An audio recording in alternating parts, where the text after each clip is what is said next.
nyaanni fi saalquunnamtiin maal waliiti? Qorattoonni akka jedhanitti nyaanni soorannoo fi saalquunnamtiin walitti dhufeenya cimaa qabu.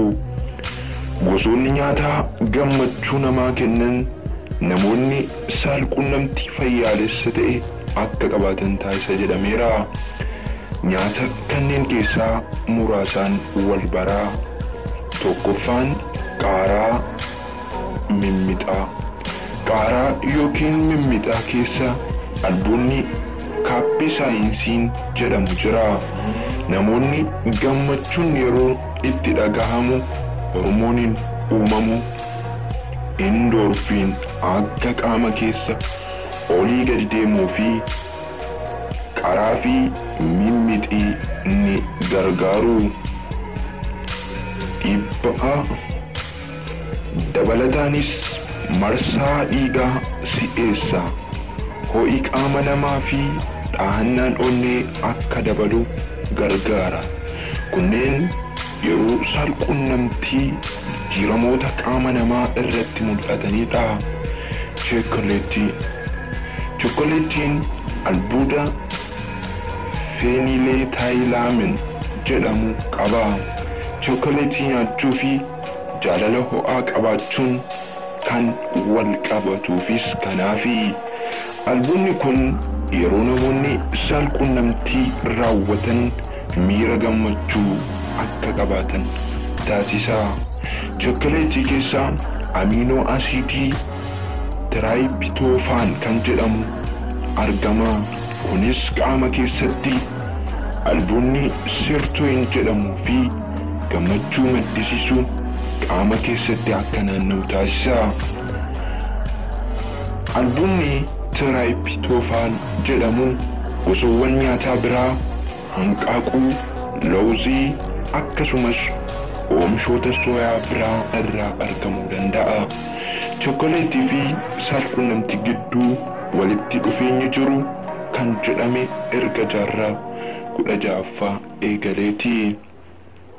Sadaffaa, alkooliin walquunnamtii saalaatiin wal faallessaa. Dhugaatii alkoolii fedhii saalquunnamtii dabalus yeroo saalquunnamtiin raawwatu garuu dhiibbaa uumuu danda'a. Qorattoonni akka jedhanitti hamma danda'an caalaa dhuguun fedhii saalquunnamtii ni xiqqeessa. Foolii alkoolii, machii fi sababoota kaaniin dhugaatiin alkoolii saalquunnamtii fi jireenya dhirsaa fi niitii gidduutti dhiibbaa akka geessisutu amanama. Afuraffaa, fuduraalee. Qorannoon akka agarsiisutti namoonni qaama saalaa dhiiraa isaanii hin dhaabanneetiin rakkatan nyaatawwan keemikaalota flaavonoid of keessaa qaban akka sooratan gorfamu.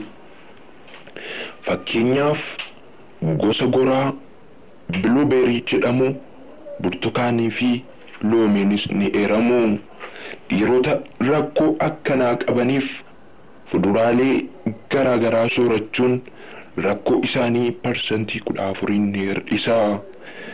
Dabalataanis fuduraalee zayitii ejersaa, lawuzii fi kan dhiirota rakkoo wal fakkaataa qabaniif furmaata jedhameera. Guduunfaa. Gosi nyaataa afiroodisaayiik jedhamu saalquunnamtii fooyyessuu kanneen jedhaman kana kutaa sadiitti qoodanii ilaaluun danda'ama. Tokkoffaa, fedhii walquunnamtiiti. Inni lammataa ga'umsa saalquunnamtii raawwachuu fi inni sadaffaa immoo gammachuu namoonni saalquunnamtii irraa argatanidha. Qorattoonni garuu sadarkaa bu'aawwan kana qoratan bira gahuu hin dandeenye. Qorataan Dr. Kirichimaan jedhaman namoonni nyaata jireenya saalquunnamtii fooyyee qabu akkan jiraadhu na gargaareera jedhan haa sooratan jedhuun gorsu. Hayyee dhaggeeffattoota koo odeeffannoon ana har'aaf qabadhee dhiyaadhe kanuma. Viidiyoo biraatiin hamma walitti deebinutti nagaan turaan jedha. Galatooma.